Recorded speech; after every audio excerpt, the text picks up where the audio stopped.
I'm going to be real. Tony Parker is one of the most underappreciated point guards in the history of the NBA, hands down. I want some nasty. Are we having fun yet? And when I say Tony Parker is underappreciated, I'm not talking about just NBA fans. I mean, Spurs fans do it as well. Like every single time you talk about the San Antonio Spurs and, the history of the Spurs, how many championships we have, most of the time you're going to hear Tim Duncan, you're going to hear Manu Ginobili, but we rarely talk about Tony Parker. Now, there's some obvious reasons why, and we could briefly talk about that. No merit on his game whatsoever, but yeah, I definitely think that he deserves a little bit more praise than he gets.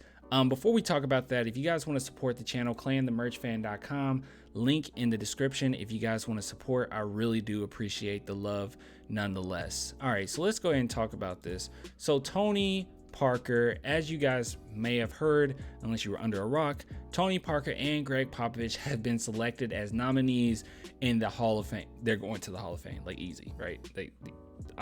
Obviously. Now, stupid impressive from Popovich, the fact that he's still coaching and he's been inducted in the, or at least selected as nominees, a nominee into the Hall of Fame. Stupid impressive. But anyways, yeah, this is absolutely great. And I think that it's going to highlight how great Tony Parker actually was. Now, I was looking for something in particular that I wanted to show you guys. Not going to go deep dive into Tony Parker's like numbers and career in that aspect. I don't care. I mean, if you watched him, you know how great he was. But I did find something. I was like, where is this tweet that I saw not that long ago? And there's actually an article on it. So this is from DeAndre Hayton. Pretty cool. So he compared Tony Parker and Steph Curry's accolades. So you guys already know Steph Curry is getting so much praise. As far as like not only being the greatest shooter of all time, but there's some people that will argue that he's top 10. But when you look at accolades, as far as his career right now in comparison to Tony Parker, it is stupidly similar. Now, I'm not going to sit here and pretend like Steph Curry or Tony Parker had the same load as Steph Curry had. Obviously not. Okay, Steph Curry is the best player on his team. He didn't have a Tim Duncan, but he had a KD. And yet and still, this last championship, many people are saying, no, Steph Curry is him. He is awesome. But when it comes to Tony Parker, you can't even compare him to Chris Paul without someone jumping in and saying, no, Chris Paul's so much better. Do I believe that? I don't know. I'll just leave that up in the sky. But let's go ahead and look at this. So you can see here, both of them have four rings at this point. And Steph Curry's career is still going, okay? So not 100% fair. Both have a finals MVP. You can look at career points. Tony Parker's under that, but Steph Curry's style of play is so much different. Tony Parker didn't come into the league where you had to jack up 3-point shots, and Steph Curry helped facilitate a league that does that a lot. As far as playoff points, Tony Parker, stupid high at 4,000.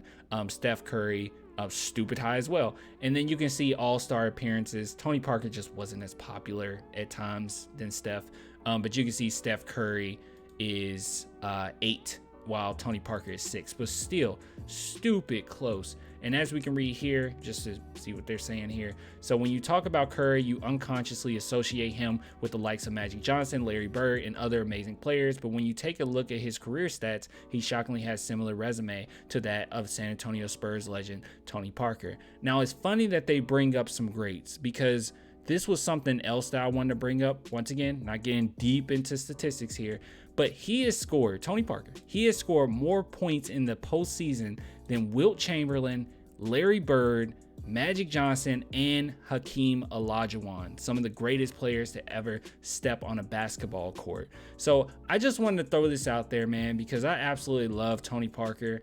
I think that he's a really, really good player. And the reason why a lot of Spurs fans don't necessarily put him in the regards of Manu Ginobili and Tim Duncan is moral issues. I mean, we can't deny or act like what happened didn't happen. I mean, the fact that he was with his teammate's wife, that it's pretty bad. Okay, it was pretty bad. Okay, that's not the best teammate out there. Okay, really questionable activity. But I will say that Tony Parker, as far as him as a basketball player, he should be regarded in the same lights of Manu and Tim Duncan. Also, just throwing this out there, you guys know so this is no hate. Manu Ginobili is my favorite player of all time. But if we're comparing Manu and Tony Parker head to head, maybe if we said prime to prime, I don't know who I would say was better, because Tony Parker was an absolute monster in his prime, dude. I don't know. That's a really tough one, okay? So as far as skill wise, when they were the best, when they were at their best, Tony Parker and Manu was kind of neck and neck in that regard. But Tony Parker just doesn't get the exact same love as those other two. But yeah, just wanted to shed some light. So next time someone says that Tony Parker isn't even in the likes of Chris Paul, how about you just bring up this comparison to Steph Curry? But anyways, I'll get with you guys later, man. If you want to support the channel, clanthemerchfan.com, link in the description, or become a Patreon YouTube member. I'll get with you guys later. Till next time. Bye.